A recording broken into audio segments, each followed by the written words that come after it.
director for the Asia Oceania Sector for INCOSE.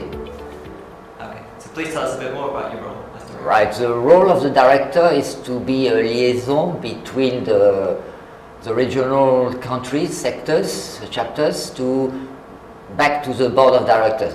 So the idea is to act as a bridge for the communication between the central body of INCOSE and the regions. I'm in charge of developing also the chapters in our sector.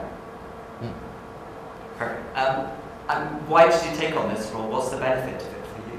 I actually started by being gradually involved at all levels, so I just climbed, and every time I climbed and I finished something, I've been asked to take on more, and so it's a bit accidental in some ways, but my desire is always to bring goodness, to share my knowledge and to share the goodness of system engineering and INCOSE with the rest of the world.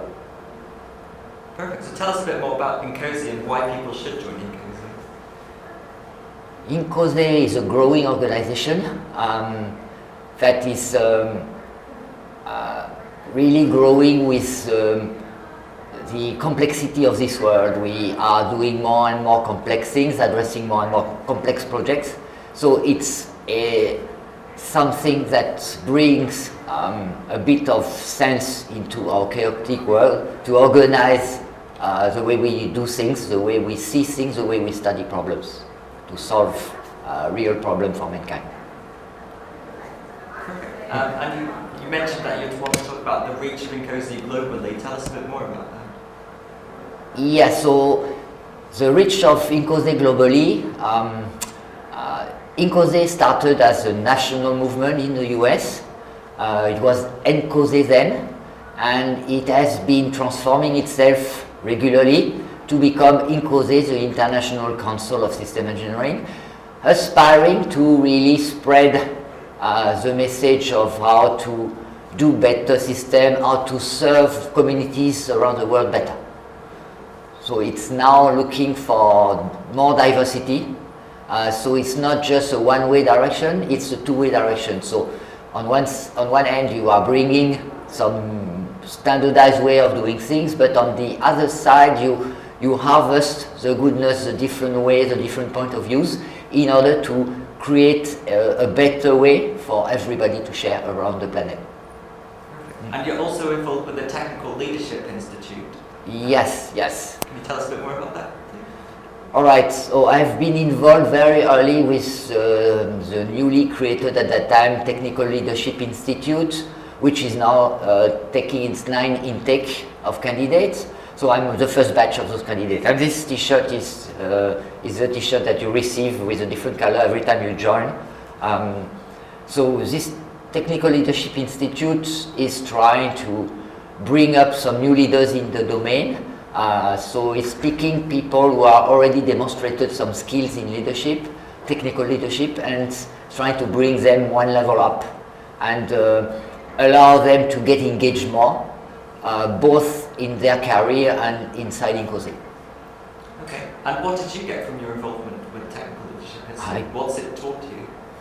Right, so my involvement with INCOSE TLI, Technical Leadership Institute, allowed me to assess many opportunities, too many actually, so you've got to pick and choose, but it's allow you to pick some positions in the leadership of INCOSE, and also it provides you with some visibility outside INCOSE. So people in some multinational companies, for example, sometimes you are better known outside with your activity outside than what you do inside. So it helps you shine wherever you go.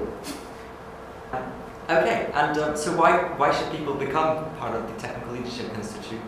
What's your advice to them?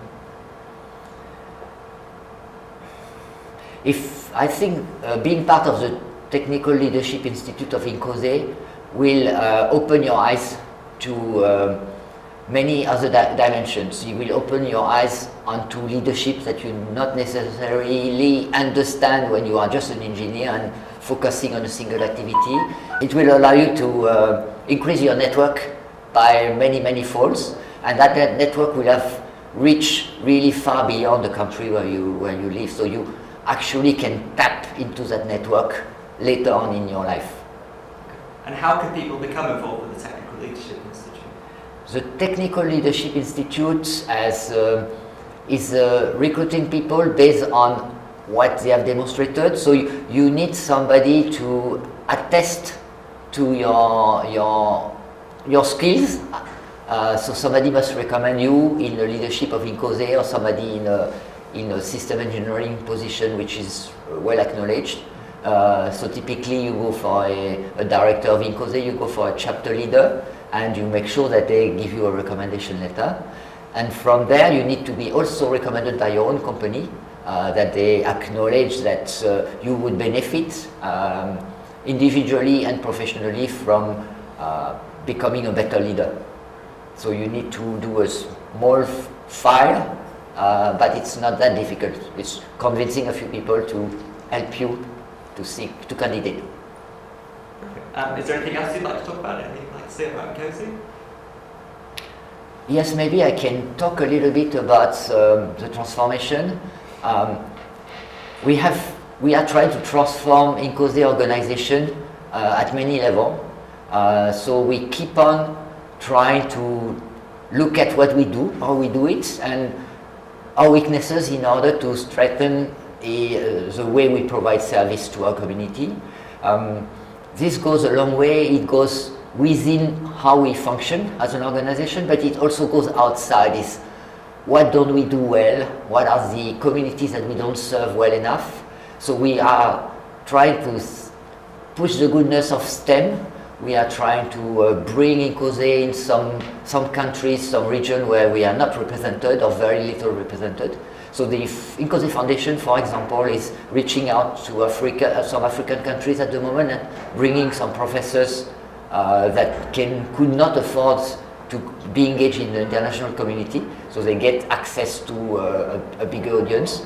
And so we are doing a pilot to see how we can reach out better to underserved communities. This is the way I call our lack of reach to those regions.